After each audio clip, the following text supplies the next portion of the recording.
A learning disability, its traditional definition, is a child who's at least of average or above average in intelligence, but has certain cognitive functioning that is much below that. So it's the individual where you see unevenness in their learning profile, where they can excel at certain things, but other things they really struggle. Well, research will tell you that 1 in 10 children suffer with a learning disability. And when you look across a school like St Peter's, that's nearly 70 children that are coming in each day, finding school really hard.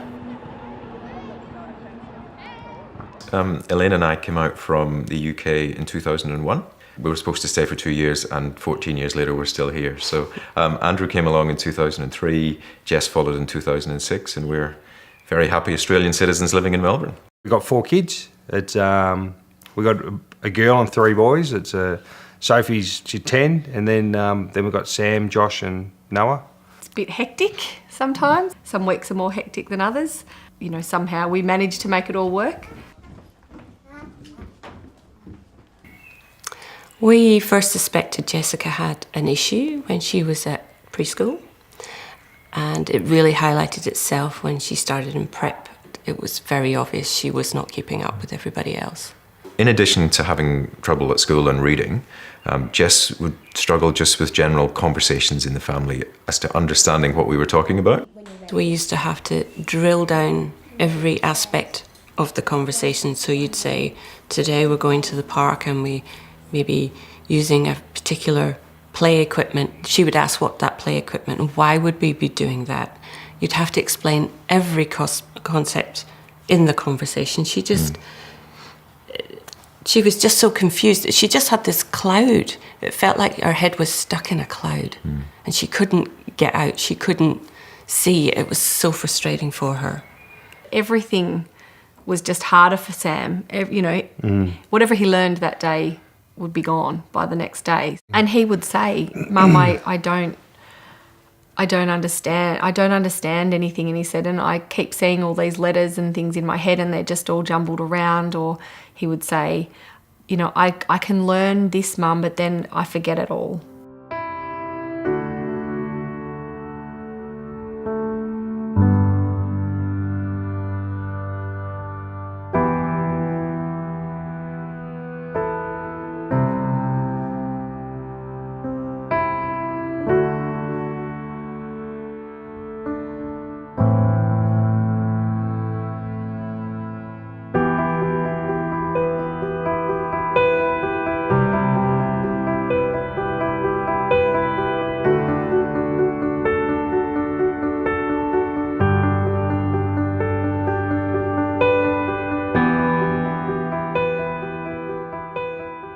The impact of having a learning disability is incredibly broad and widespread. Not only does it affect the individual academically, they struggle in the classroom, they struggle with various aspects of learning, whether it's reading, whether it's numeracy, whether it's being able to write. So these individuals feel like they're failures academically. It can affect them physically, it can affect them on the sports field, they aren't athletically competent. It can affect them socially, they can't read nonverbal cues, so they have poor social relations. They just don't get social interaction, so they don't have social support.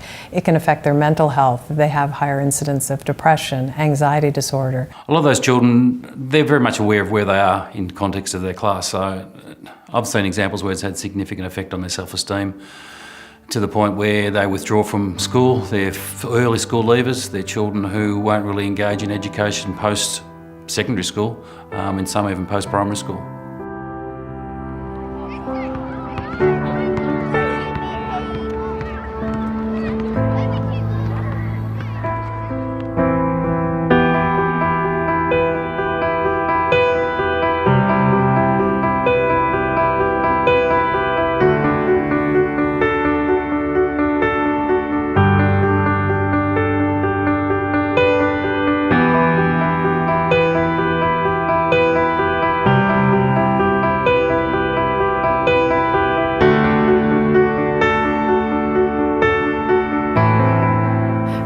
Arrowsmith program really comes out of neuroscience, not out of education, and it's really based on this concept of neuroplasticity. We know our brain is not fixed. We know through appropriate stimulation, intervention, exercise, we can actually change the brain so that it can learn more efficiently and more effectively. And that's the premise of the program that I developed. It's not that we're working around the difficulty, we're targeting almost like a laser right into that difficulty. We're exercising it, we're working it, we're strengthening it. So by the end of the program, the child has a new capacity to learn in those cognitive functions and goes through the rest of their schooling and the rest of their life being able to engage in the world, being able to understand the world, being able to be successful in the world. They each have their own individualised program. So they do 4 cognitive sessions a day. So they do 4 40-minute sessions.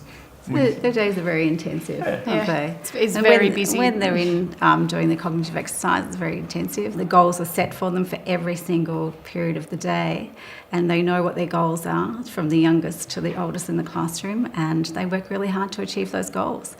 And they've made the connection across the group. It doesn't matter the age differences. Obviously, we've got children from 1 through to grade 5 in here, but they all interact so well with each other. You wouldn't know that there's such significant age ranges. It's a lovely, Environment to work in. lovely It is a really environment, lovely to work in. in that Because respect. these are children who haven't had great success in their past experiences at school. So to be having success, almost daily is amazing, and I think they really support each other in that way.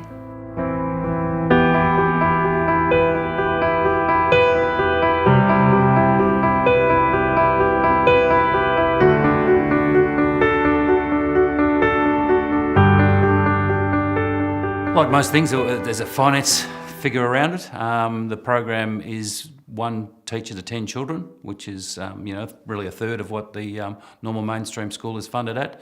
So obviously the teacher cost is a key component of it. So as a school community, we wanted to basically find out how successful the program would be.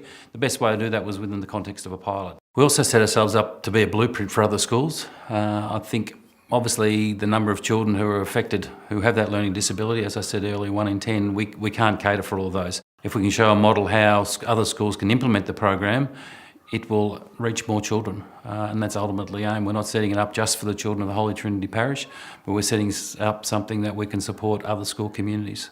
With something new, there's always going to be scepticism about things and, a new program, what it's like and all that sort of thing, and people are going to be negative towards it, and that's fine because you've got to have an open debate about whether this is a good program or not, and so by allowing people to come in and seeing what other students do and inviting teachers in and showing other people what we do, that way you're sort of promoting, and it's not seen as a closed door program or anything like that.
I feel like we're part of the kind of the first wave of this, and we're helping to make the history, and hopefully it goes on to help a lot of children. I would love it to be in every school. I would love every child to have the ability to learn in this particular style. Holy Trinity is such a wonderful home. Amazing teachers, amazing staff. I met with the parents and the students, and they're all seeing positive change. I think it is being implemented at a really high level of excellence, so I'm thrilled. Every day is a challenge, every day is exciting, every day seeing these kids come in with a smile, it's an incredibly rewarding experience as a teacher. And because it is so different to anything we've done before, it was a big, I guess, challenge, but without hesitation, can't wait for the next few years and to finish this pilot and see where it goes next.